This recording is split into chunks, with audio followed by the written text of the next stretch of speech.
صفحہ number 157، page number 157، سیرت النبی جلد اول۔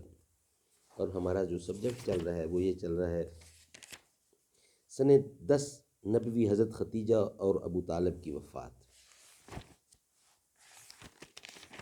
اردو زبان میں سرور عالم صلی اللہ علیہ وسلم کی سیرت پر جامع ترین کتاب سیرت النبی صلی اللہ علیہ وآلہ وسلم، علامہ شبلی نعمانی رحمۃ اللہ، علامہ سید سلیمان ندوی رحمۃ اللہ۔ اعوذ باللہ السمیع العلیم من الشیطان الرجیم، بسم اللہ الرحمن الرحیم، الحمد للہ رب العالمین والصلاة والسلام علی رسولہ محمد وعلی آلہ واصحابہ اجمعین۔ پیج نمبر 158، 158، صفحہ نمبر ہے 158۔ ابو طالب حضرت صلی اللہ علیہ وسلم سے 35 برس عمر میں بڑے تھے۔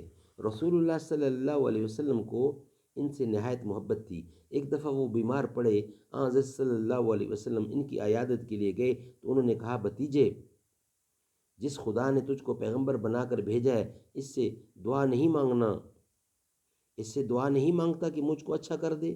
آپ نے دعا کی اور وہ اچھے ہو گئے۔ حضرت صلی اللہ علیہ وسلم سے کہا، خدا تیرا کہنا مانتا ہے۔ آپ نے فرمایا کہ آپ بھی اگر خدا کا کہنا مانیں تو وہ بھی آپ کا کہنا مانے۔ ابو طالب کی وفات کے چند ہی روز بعد حضرت ختیجہ رضی اللہ نے بھی وفات پائی۔ بعض روایتوں میں ہے کہ انہوں نے ابو طالب سے پہلے انتقال کیا۔ اب آپ کے مددگار اور غم گسار دونوں اٹھ گئے۔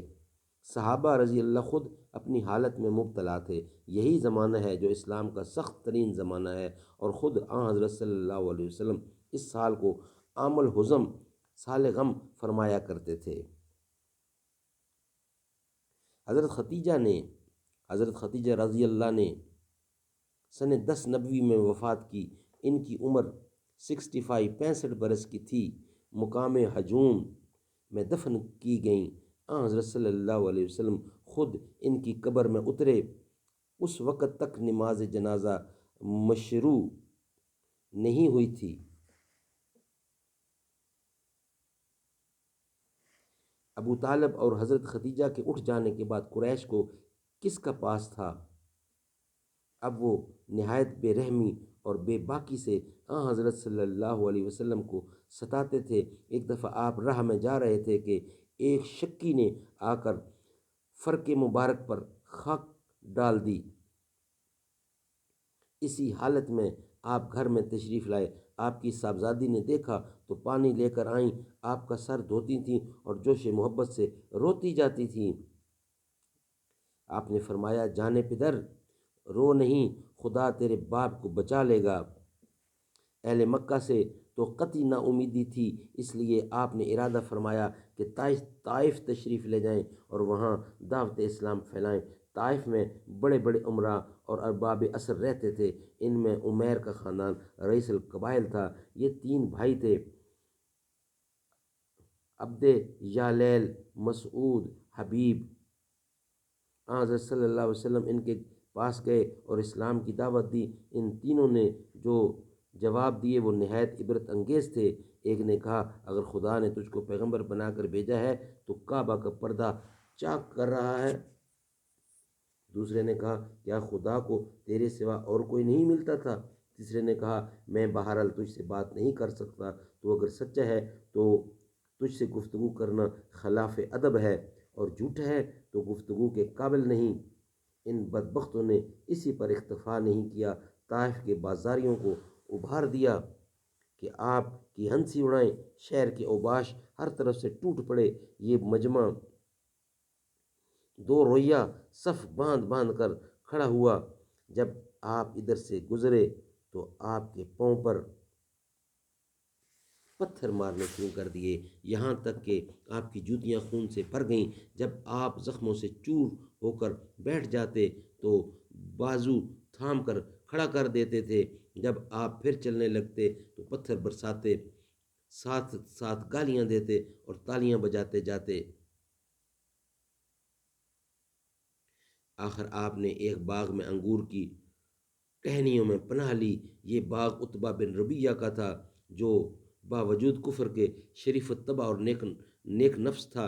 اس نے آپ کو اس حالت میں دیکھا تو اپنے غلام کے ہاتھ، جس کا نام عداس تھا، انگور کا خوشہ ایک کشتی میں رکھ کر بھیجا۔ اس سفر میں حضرت زید بن حارثہ بھی ساتھ تھے۔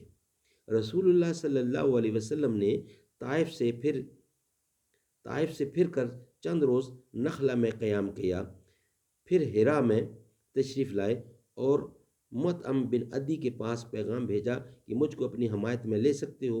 عرب کا شعار تھا کہ جب کوئی ان سے طالب حمایت ہوتا تو گو دشمن ہوتا، انکار نہیں کر سکتے تھے۔ مطعم نے یہ درخواست منظور کی، بیٹوں کو بلا کر کہا کہ ہتھیار لگا کر حرم میں جاؤ۔ رسول اللہ صلی اللہ علیہ وسلم مکہ میں تشریف لائے۔ مطعم اونٹ پر سوار ساتھ تھا۔ حرم کے پاس آیا تو پکارا کہ میں محمد صلی اللہ علیہ وسلم کو پناہ دی ہے، کہ میں نے محمد صلی اللہ علیہ وسلم کو پناہ دی ہے۔ حضرت صلی اللہ علیہ وسلم حرم میں آئے اور نماز ادا کی اور دولت خانہ کو واپس گئے۔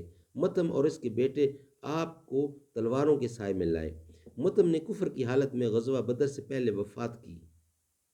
حضرت حسان جو دربار رسالت کے شاعر تھے، انہوں نے مرثیہ لکھا۔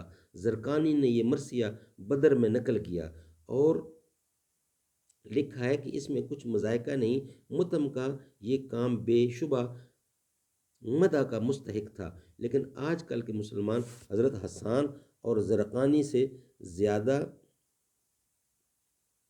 شیفت الاسلام ہے، اس لیے معلوم نہیں حضرت حسان کا یہ فعل آج بھی پسند کیا جا سکتا ہے یا نہیں۔ انشاءاللہ اس کا بقیہ حصہ نیکسٹ ولاگ میں بیان کیا جائے گا۔